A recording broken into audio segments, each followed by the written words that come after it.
Bahariannya kota dari kota Daksarana.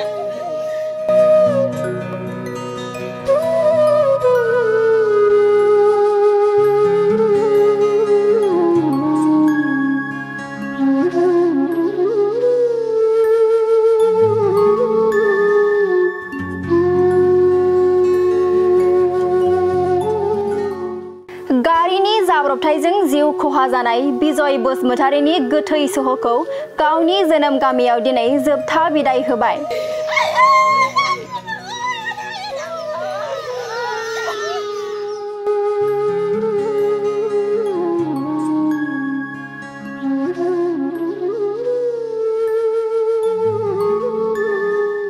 थांनाय मैयानि सानाव तामुलपुर जिल्लानि सेसापानी कुहिपार गामिनि बिजय बसुमतारीया गंसे AS14Q3954 नम्बरनि स्कुटिजों कुमारपारा गामिथिंनिफ्राय बरबाजार चौक फारसे फैबाय थानाय समावनो लामानि जाब्रबथायजों मोगा-मोगि जानानै जिउ खहा जादोंमोन आरो मिथिंगा बसुमतारीया गोब्राब जखम जादोंमोन। भुटान हादरनि पेट्रल थाव खावनानै बेफार खालामनो लाबोनाय AS01AD7227 नम्बरनि इन्डिका गारिया गोख्रैथिजों फैनानै गंसे AS14Q3954 नम्बरनि स्कुटिजों फैनाय बिजय बसुमतारी आरो मिथिंगा बसुमतारीखौ उनथिंनिफ्राय लामायाव सौख्लायना गालांनायाव बिजय बसुमतारीया गावनि जिउखौ खोमानानै लानांदोंमोन।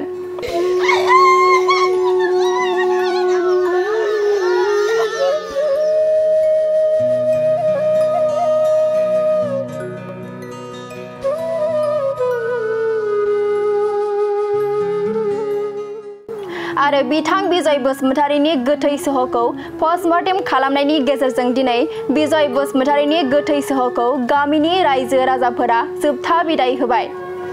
बिथां बिजय बसुमतारीनि जोबथा बिदायाव गोबां गौथुमारि आफादनि दैदेनगिरि आरो तामुलपुर बियाबनि बारग' MLA इमानुएल मोसाहारि बिथांमोना नुजाथिफैदों। जों मोनसे खामानिनि थाखाय कुमारपारा गामियाव थांदोंमोन। ओमफ्राय कुमारपारा गामिनिफ्राय जों खामानि जोबनानै फैफिनदोंमोन आरो बेयाव जोंहा तिनिआलियानो जायो खिन्थु ओजों मोनसे स्पिड ब्रेकार दंखायो। ओमफ्राय बिसोर जोंनि स्पिड ब्रेकारनि सिगांनि स्पिड ब्रेकारनि सिगाङाव दंखायोमोन गारिया, बिसोरनि गारिया। ओमफ्राय जों आरो बिसोरखौ नुनानै डाइरेक्ट क्रस खालामनो हायैखाय लामानि सेरजोंनो फैदोंमोन आरो ओमफ्राय बिसोर स्पिड ब्रेकारखौ साजों फैयालासिनो स्पिड ब्रेकारनि गाहायजों बायख्लानाय लामाजों एकदम स्पिड फैनानै रं साइडजों फैनानै जों बे स्कुटियाव सौदावफैबाय बिसोर सिगाङाव बे हेन्देल खाथियाव। ओमफ्राय आंथ' गलांबाय, बेबा बोरै जाखो आंबो फात्ता मोनासै आरो ओमफ्राय मानसियाथ' उनाव गोलैनानै थाबाय। आंबो सादोंबाबो सिखारनानै दसे गिदिंथिंलाबायबाय ओमफ्राय आरो मोदोम सोदोम खमफिननानै उन्दुफिनबाय आङो दसे। मानसिफोर थांनानै बोखांहैबाय बिसोरखौ। बोखांनायनि उनावथ' बेखौ बोखांबाथ' खुगाजों थै गबाय बियो। ओमफ्राय जों सिरियास जाखाबाय नंनानै खाथियावनो मानसिबो दंखायोमोन, गारि दंखायो बे जाथाय जानाय खाथियावनो। बिनिफ्राय हाखु दाखु फारखि मेडिकेलसिम लांदोंमोन। ओमफ्राय बिसोरथ' नायनानै रेफार खालामबाय गुवाहाटि नङाबा रङिया। बेयाव लाना थांनायाव आंथ' बेयावनो थाबाय, आंखौ बेयावनो सिकित्सा खालामबाय दसे। बेनि उनाव आं जेला फैफिनो होमबा मानसिया गैला होनना मिथिबाय आरो मेडिकेलखौनो मोनहैयाखै खोमाबो दे। नोंनियालाय मा खालामदों? आंना मेनलि नैबे आखाइया बायाखै, एक्सरे खालामदोंमोन, लोरिदों ओमफ्राय नै हाबदों, बुनानै दं दा। ओमफ्राय नैहाय दोलादों।